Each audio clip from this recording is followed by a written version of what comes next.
that sounds like ripping and paper. You're chewing. And you're just like, stop your that. croissant. You're like, I'm out of here. I hate this place. 1-star Google review. 2, 3, 4.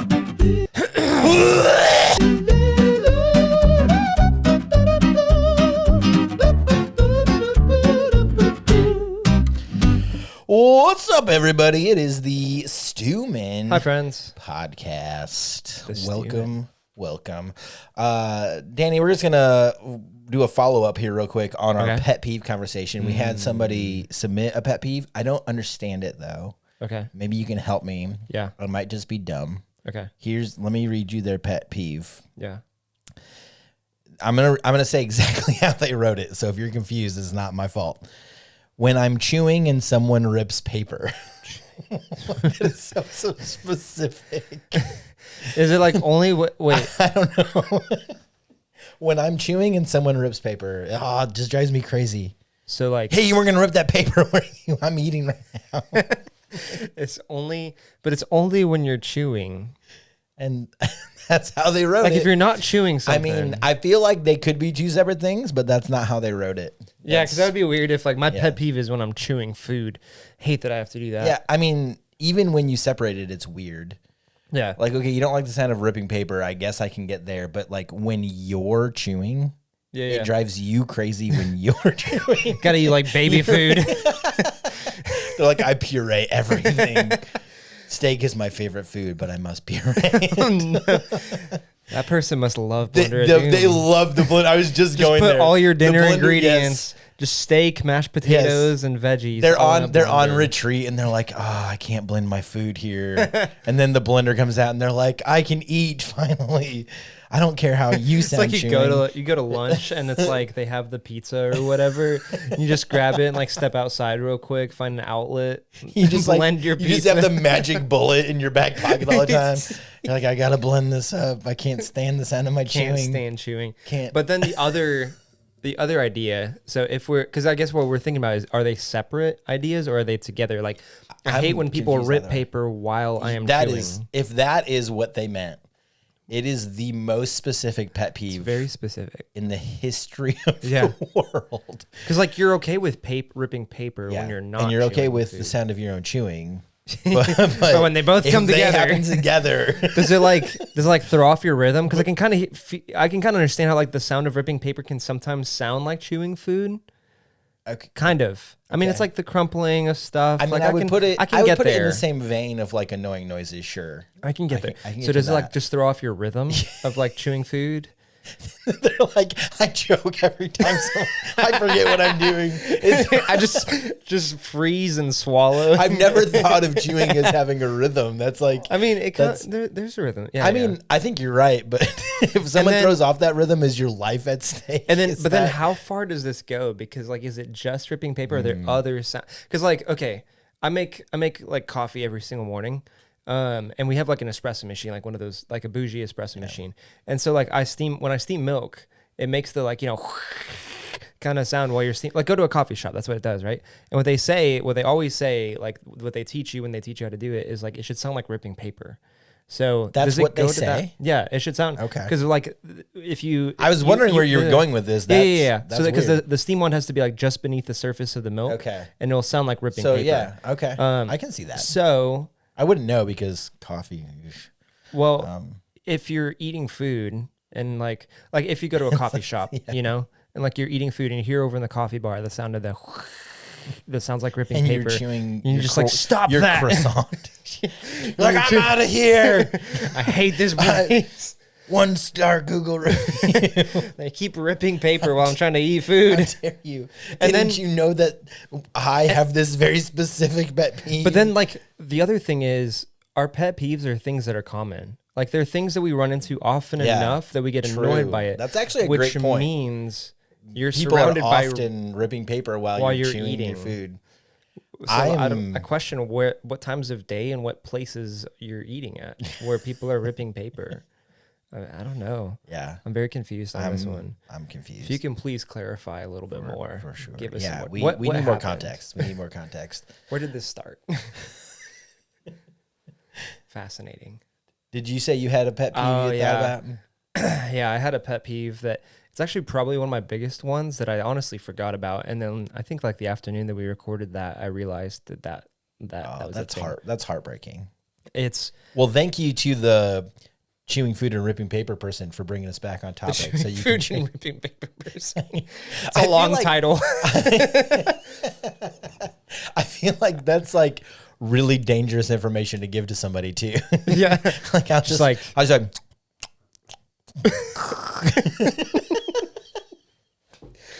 I'm so confused. okay. I feel like I need to test this theory and see what happens. Just like, no, what you do is if it's someone that's in the youth ministry, I'd assume, then that's where the question what you came do from. is like whenever there's a lunch, like at camp or even I guess like at the dinner, you know, like small group night or something like that, just grab a bunch of pieces of paper and just walk around. I just hand out reams of paper. I'm like, all right, whoever rips all their paper and finishes their dinner first wins. And that person's like, I'm leaving the church. No, or you just do that, and then there's just a kid in the back that just starts choking like instantly. Then you know. They're like, my rhythm. Sure, no. Okay, but my pet peeve, one of my biggest ones is actually when you're in like a parking lot, most often at the grocery store. Yeah. And there's like, you know, people walking to their car, especially at the grocery store, like, you know, somebody sees people walking to their car, Yeah. and then they just stop right in the middle of the road, flip that turn signal on, and just wait. Yeah.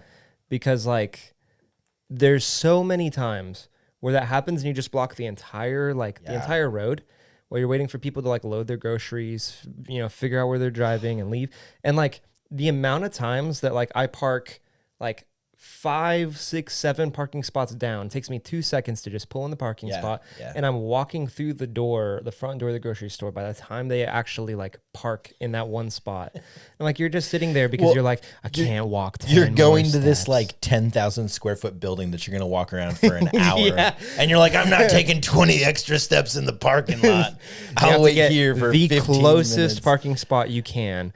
And like, I understand if it's like older folks, you know, Yes. who like, I get it. For sure. I I mean, it. like, I get that there's situations, but it's But usually it's- not though, at the same time. It's usually like I must get the closest Yes. parking spot. Yeah. There's somebody like I see somebody walking out the door and they have a Honda key on their hand, and that's a Honda. So have I my think they're coming binoculars. to this one. So I'm just gonna wait right here and flip my turn signal. And yeah. And it's always the person going to their car has like a cart full of groceries they have It takes to load them up. like 20 minutes, and then they have to like pull up the GPS. And they're just sitting there. Meanwhile, you got like 5 cars lined up waiting to like, I'm just trying to pass through this area and take a turn, you know? Yeah, And I got to sit there. So that's a big one. So as we learned, Danny hates it when you drive your car. Don't don't drive do your it. cars, and Danny won't be mad at you. That's all right. We got a bunch of like goofy questions that I think are really quick ones that we can knock out. like, why do people keep ripping paper while I'm trying to eat? Quit. Could we just please stop? Okay, so this is another one that was written as a statement, but once again, it's a question Right. box. We learned that with the Aggies question Yeah, last guys, week. the mailbox is for questions. Yeah, so not we have statements. to take what you write down as a question, even Of if course. you stink. Even at if your grammar, yeah. So here's the question: I miss Josh. Mm. So the person is obviously conflicted, and they need to know whether or not they're supposed to miss Josh. That's how I take Are this we question. supposed to miss Josh? And I mean, I think you have a lot of freedom here.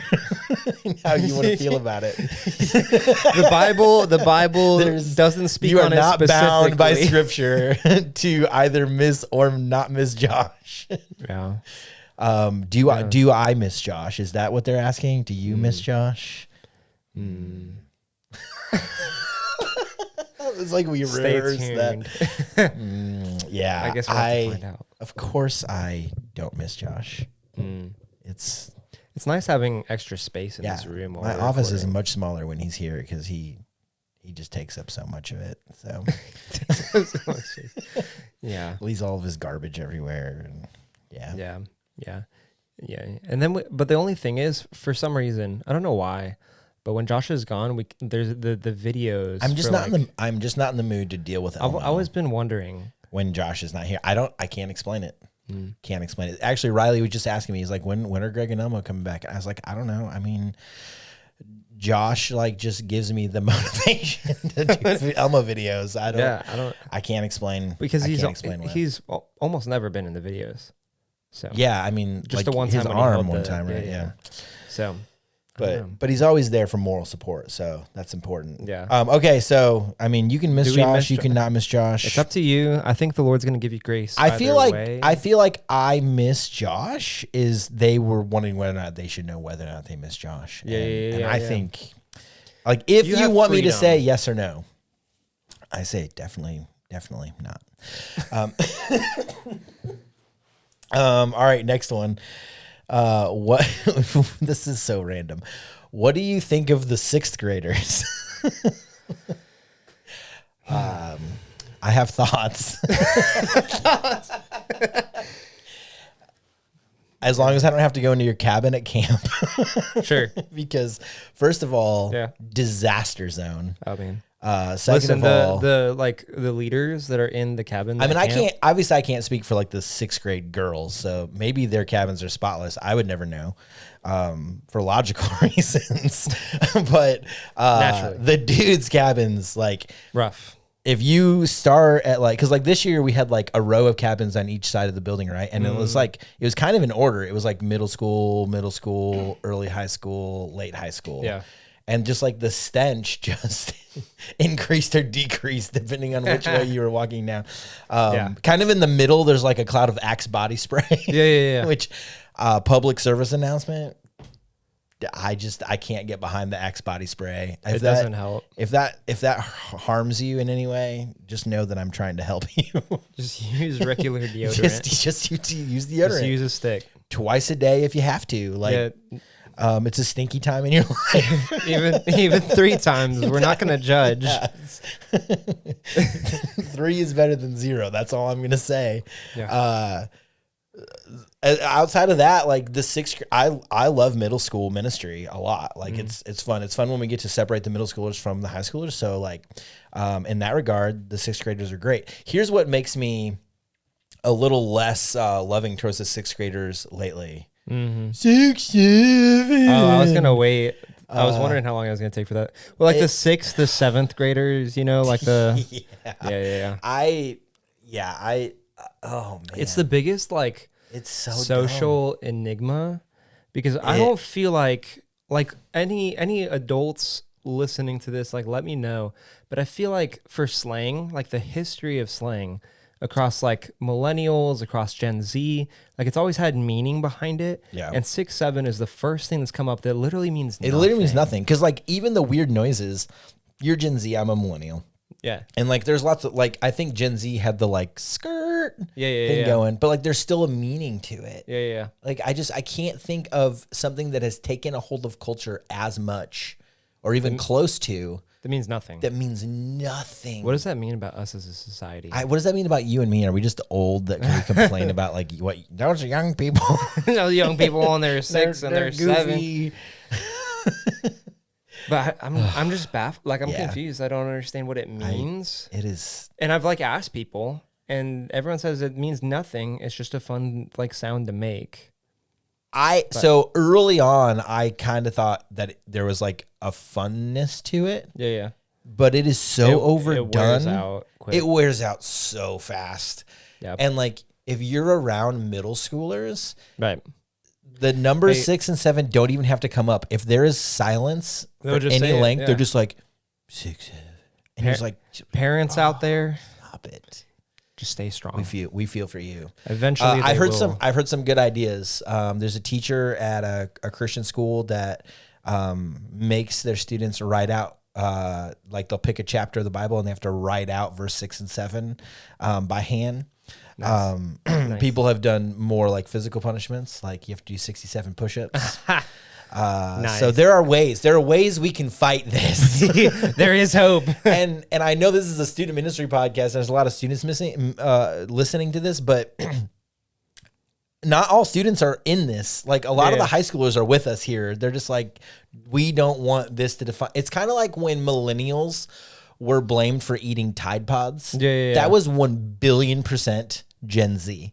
And millennials were just taking shots from boomers. Yeah. Like, These those millennials eating Tide Pods. Like, I'm like I'm like 30 at this point. And I'm like, bro, I am trying to provide for my family. I'm trying to afford Tide Pods. I'll eat a Tide Pod as long as nobody rips paper while I'm doing it. I just like, that was all Gen Z. That was like when you were in high school or even middle school. Yeah. And all of these dumb high school kids are like, oh, I wonder what happens if you eat a Tide Pod. Like you need. They do kind of look tasty though. They do look like candy. I mean, like Gushers. Yeah. But they smell horrendous. But the 6-7 thing. So here's the thing. I when you were like giving your announcements, especially about events, dude, it's such I think you should just start making it like stupidly complicated. So like I was thinking about this when you're talking about kind of started. Well, no, you can go further because you say like, oh, prayer night's gonna be from like 5:59 to 7. Yeah. What you could just start saying is it's gonna be 5 hours afternoon or 6 hours. It's going to start 6 hours afternoon and it's going to end 2 hours after 5 o'clock. And then they're all just going to be like, what? It's going to start 6 hours afternoon and in 5 hours before midnight, guys. Like, and they're all just going to be like, what? They're just like doing math. But then they'll do the math and they'll be like, 6, 7. 6, 7. I don't know. We are probably just getting old, and that's just the reality of it. But man, it is a conundrum beyond everything. All right, well, that's what we've got for the ridiculous questions for today. Another lesson in like write a question, not a statement, because we will treat it as a question every time. All right, so today we've got 3 questions that I think we can roll into one conversation. I'll give you all 3 and then we can choose where we're going to start. So here's 3 questions written down in the mailbox.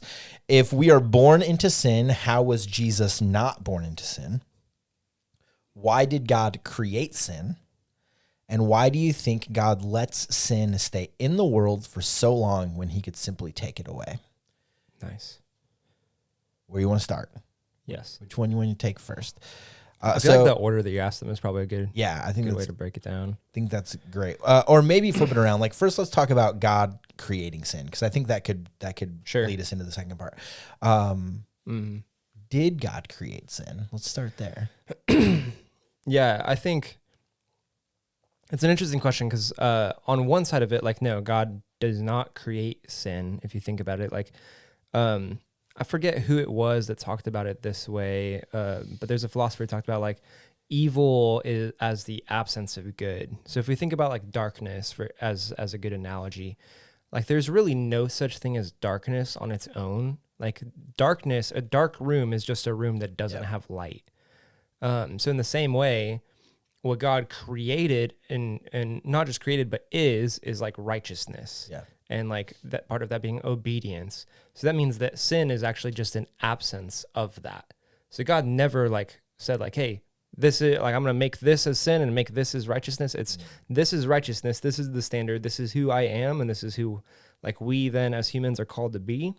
And then anything that's not that is sin. So it's not created like God created a bird, right? Like God was like, here's this animal I've made. It's a bird. God did not create sin in that sense. Yeah. But God did create this world with full knowledge. Yeah. Knowing what would take place. Yeah. And in that sense, God did create the world understanding he was creating the problem of sin. Yeah. And so I think we can approach it from that point of view. Mm-hmm. The simple answer is the answer that you'll come back to if you're around me and Danny a lot, and especially in our student ministry, the way we talk, to bring himself glory.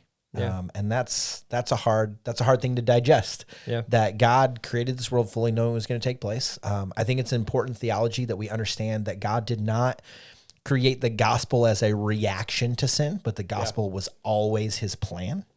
And so humanity moving away from God, from the garden all the way through the sins that you and I are guilty of today, are part of God's plan to glorify himself. And God had full options in his goodness to do that. Mm-hmm. God could have glorified himself by simply going, you are the vessel of wrath that Romans talks about, and so I will just destroy humanity and glorify myself in the justice of that. But instead, he chose to glorify himself by bringing about the gospel, the plan to send Jesus to live a perfect life in our place, to die the death that we deserved. Yeah. And in his resurrection, and as he lives today, we can put our hope in him for salvation. And God is glorified in our redemption. And without all of the pieces, including sin, in place, God's plan for his glory doesn't work in the plan that he has chosen. Yeah, and I think with that, it's important to understand like God's sovereignty and his control, because I think if we deviate from all of those things, then we paint God as like God's not in control and he's just kind of caught off guard, you know? And it's like, oh, well, I didn't expect Adam and Eve to eat from the fruit after all. I got to figure something else out. Plan B. And I don't know why that reminded me of a good meme. There's a meme that was like, God creates dinosaurs and then realizes the dinosaurs can't build churches. And then it's like, plan B, start over. But anyway, but like God doesn't work that way. Like he's not just like, oops, they sinned. Let's figure something else out. Like, and scripture teaches that because you see throughout Ephesians and Colossians, Paul is blown away about how there's this mystery, this idea that God is hidden for ages and generations, but revealed in Christ to unite all things in Christ. Like the point was always pointing to that, his purpose and his plan. And what Paul says is through the gospel, like through Jesus' death and resurrection, we see this purpose and plan working out from the beginning. And that's where Paul says in Romans 11, like at the close of just 11 chapters of unpacking the gospel and its implications, the last phrase that he puts there is God has consigned all to disobedience that he might have mercy on all. And that word consigned, it's not really a word we use in everyday language, but you can better think of it like God has kind of closed or contained everything in a state of disobedience. God has created the world fully knowing that things would break and fall apart early, like from Genesis through, so that his mercy would be what has the final say. And then that raises up a lot of like, you know, we can wrestle with things like that because that means that things like death and all the pain, all the hardships and suffering that we go through was part of God's plan. Like that's part of God's created, what God's created order devolved into when sin entered the world. And so like, we can wrestle with that, but then where Paul lands is this kind of doxology, this praise in Romans 11, where right after that he says, oh, the depth of the riches and wisdom and knowledge of God, for who has known the mind of God, or who has been his counselor, or who has given him a gift that he might be repaid, for from him and through him and to him are all things. And so like Paul looks at that and is just like mind blown at how little we can truly wrap our minds around God's mind and purpose and plan. Yeah. And in 1 John, like it's outlined the idea that God is light and in him there's no darkness at all, right? So it's not that God contains sin and hands it to us, or created it and hands it to us, but that it is, going back to our original point, the opposite of who God is. Like when you're like really to oversimplify it, you're glorifying God or you're not. And if you're not, you're living in your sin. And God has made it really that simple for us, even though there's so much complexities in the depth of that. When we think about God and we think about sin and his plan for salvation and his glory, we can first of all come to a place of hope and just gratefulness to God that his plan for his glory was not our destruction, but for our salvation through Jesus. And you know, like the Romans 8, if you're in Jesus, there is no condemnation. That God, you know, and I think this goes into other questions that we've gotten and haven't maybe delved totally into about like, why does God let bad things happen to people? Would say good people, or but the reality is that like what we all deserve is God's wrath, and he's done everything he needs to do to spare us from his wrath. And so even when we think about God creating a world where he knew sin would exist, his perfect plan and his love are so evident in that by creating hope for us. And we're called to simply turn to Jesus and receive the hope of the gospel through him. So that leads us into the second part of it, because we theologically, I guess we could just touch base real quick that you and I would agree that the Bible teaches us we inherit our sin nature. We're born into it. It's not that we have to wait until we're like old enough to like crawl around and disobey our parents, but that we are born into a nature of sin, condemned. And if that's true, and Jesus was human, how is he not born into sin? Yeah. Yeah, I think that's why that whole like part of the Christmas story is so important in like the theology of it. And we were actually just talking about this because first of all, like just on a purely philosophical scale, like Jesus is fully God. Yep. And so just logically, like even if Jesus was born through like normal family circumstances, philosophically, like he's still God. So like, and because he's still God, and First John says God Yeah. is light, in him there's no darkness at all. Yeah. He's literally defined as being without sin. Yeah, because so- he's God. So philosophically, like we're already there, but then it seems to me like through the Christmas story with Mary being pregnant without while still being a virgin, and all of the things that kind of come with that, Yeah. and Jesus being born then through Mary, but not through Mary and Joseph. Yeah. I think God does that to take the extra step just to point to this is different. And especially when you're speaking Old Testament or older times, like inheritance was passed down from father to son. Yeah. And so Jesus' father being God without a human biological father, which is funny enough. Another question that we got is God Adam's biological father? And I suppose in its simplest If form, you're Mormon, yes. in its simplest form, I mean, I guess the concept of it would be yes, but like biologically speaking, Right, it doesn't work like, that way. No, it doesn't work that way. Came from dirt. Yeah. But yeah, and like, and the interesting thing is, as you read the Gospels, the nature of like Jesus's birth, like it's kind of scandalous if you think about it, because like, I mean, just in a normal, ordinary world, if someone gets pregnant and it's not from the husband or, you know, the one Mary was betrothed at the time, you'd immediately think a whole other set of circumstances went down. Right. So there's like scandal surrounding those things. And those things were thought if you read the Christmas story. Like Joseph was going to, it says, divorce Mary quietly, because his thoughts were, I know I didn't get you pregnant, but you're pregnant. And like, I think that's fair, right? But then the angel comes Simple to math. Joseph and sets him straight on what's going on. And then, it's interesting in like the Gospel of John, and there's other places in the Gospel, but in the Gospel of John, Jesus is talking about his Father, talking about like his heavenly Father.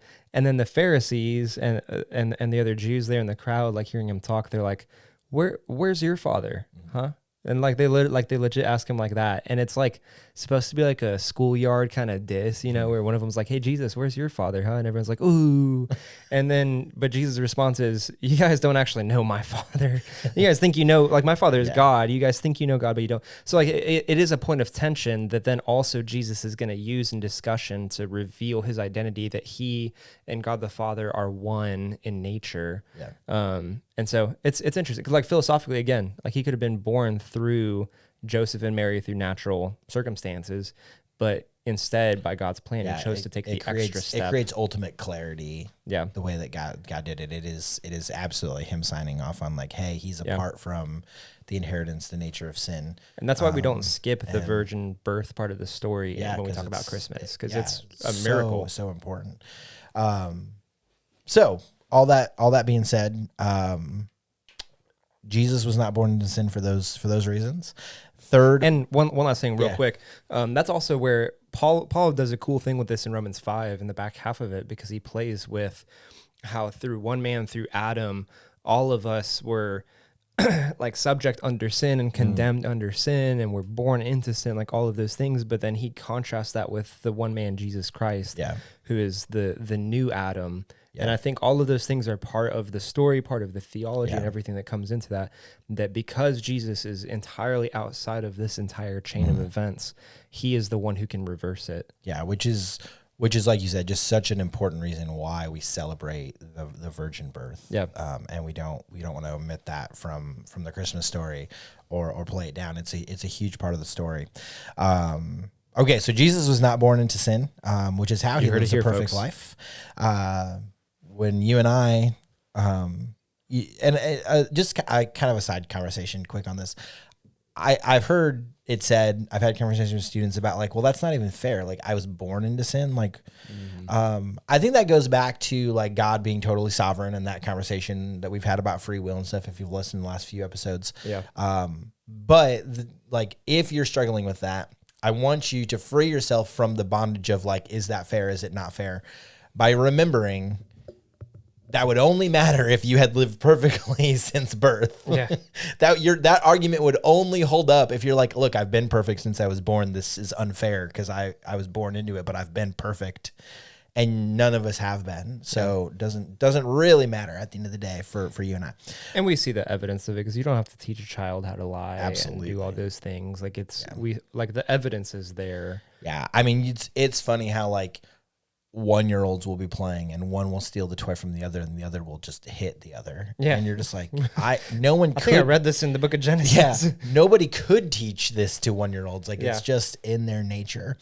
All right, so why do you think God lets sin stay in the world when he could simply take it away? And it goes back to our first conversation about his plan. But why is his plan? Like Jesus has come, the gospel has been fulfilled through Jesus. What's God up to? Why is he allowing sin to continue to just be rampant in this world? Yeah, I think a few things. Because when I think of this question, I think about it in context of like the world as a whole, and then for us as believers. Because like for the world, there's the question of like just sin in general continues in the world, and then for me, like why doesn't God just take away all my sin like here and now as a believer post Christ, post accepting Jesus? And I think when I think of the world, in those same passages where Paul's talking about the mystery of the gospel, the purpose and the plan, he's also emphasizing that the church and the movement of the church, the movement of the gospel through the church is the way God is working and active in the world here and now. Yeah, that's a super important point when you look at Bible times, the way God acted compared to now. Because we see Old Testament stories about like the parting of the Red Sea and just like these big, like crazy events taking place. Yeah. And then in the New Testament, there's a huge shift. Like there's still miracles taking place. Don't want to downplay that, but the way that God works now that the gospel is fulfilled and his church is established is to use those who have come to salvation in him as his vessels to bring the gospel to the world. It's the commission Jesus gave before he ascended back into heaven for us to do, to take it to the ends of the earth. Yeah. And so this is the way that we see God move. And I think evidence of that being, I've met a few people in my life who kind of stumbled their way to God on their own. Yeah. But almost every believer that I know was shown to Jesus by another believer. Yeah. And that's the church in action. That's the way God has meant for it to be. And it's a great privilege as believers for us to get to be a part of that. God could have been like, okay, cool, gospel's done. So when you give your life to Jesus, I'll just bring you into heaven with me. Yeah. And that'd be cool for us. Yeah. But for a lost and broken world that needs to know Jesus, we get the privilege of being a part of the story of spreading the gospel. Yeah. Yeah, and I think it goes back to the same reason behind the question of like, why did God allow sin into the world to begin with? And it's part of the story that's being written. It's part of the story of God's glory. It's part of that same thing that God has consigned all to disobedience that he may have mercy on all. Yeah. It really comes back to, we just keep coming back to this conversation the last handful of weeks too, but like it comes back to the idea that whether or not, guys like you and I follow Jesus, or whether or not someone rejects Jesus and receives the condemnation due of their sin, God is glorified in both. Yeah. Which is just, it's an uncomfortable theology. Yeah, but it's true. But like God's getting his glory either way, and this is the plan. And so we have to wrestle through those things and come to a place where we just go like, no, God is good and he is who he says he is. And so I'm just going to trust him even when I don't understand. Yeah. And I think on the topic, because this leads us to like the conversation of God's glory and what that means and all that, because it can sound incredibly selfish if God's entire, because we would say God's entire objective from the beginning to now all the way throughout forever is God's glory and maximizing God's glory. That's the goal. That's the objective. That's what the Bible teaches. And it sounds incredibly selfish because if I said that about myself, it would seem incredibly selfish. Yeah. But when we think of the glory of God, it's in essence, it's God being made much of, being seen, and being enjoyed. Yeah. Like Jonathan Edwards describes it as like God is glorified by his glory being seen and being delighted in. And we see those aspects throughout the Bible. And so God glorifying himself is revealing and sharing himself with his creation. Yeah. And to the point of just like, it kind of sounds selfish about God. Like, first of all, like God gets to be selfish. Like that's just, just reality. Second of all, God could have chosen the most selfish feeling route by just destroying us in our sin and being glorified in that, and actually sacrifices his son, harms himself for our hope to be alive. Yeah. And so if you get to that place where you're like, well, God seems selfish, he's all about himself. Like, first of all, like you want God to be all about himself. Yeah. Louis Giglio has a really good illustration just about like a lifeguard when he sees someone drowning, like being like, oh, sorry, it's not about me or whatever. Like, no, you want the lifeguard to stand up and be like, I got this, come to me, get to me, I can save you. And I think that's a helpful thought process to work through, that because God is the one who can and will save us through Jesus, when we come to him, that we want it to be all about him. Yeah. And secondly, if creation and everything in it is not all about him, all we are left with is our condemnation. Yeah. Because our hope is God's glory. Without God's glory, there is no hope. And so you want God to be selfish. You want him to be all about himself, because him being all about himself in his goodness means hope for us. Yeah. Yeah. And then the beauty of that is God is actually like God's selfishness, so to speak, is so radically generous to us, because when we talk about glorifying God, and there's a phrase we used a lot, that God's glory and our satisfaction are the same thing. And that's what we were created for, was we were created to glorify God, and that's where we find the desires of our hearts most satisfied. And in God's goodness, it didn't have to be that way. Yeah, he could have chose for it to be that way. I mean, again, God could have been glorified just by sending a second flood, and just calling it a day, and he would be totally glorified. Yep. But instead, God's decision was to do it through means of generosity and mercy and grace, and giving us things that we absolutely don't deserve. Yeah. So that, as Ephesians 2 says, he might demonstrate the immeasurable riches of his grace and kindness towards us in Christ Jesus.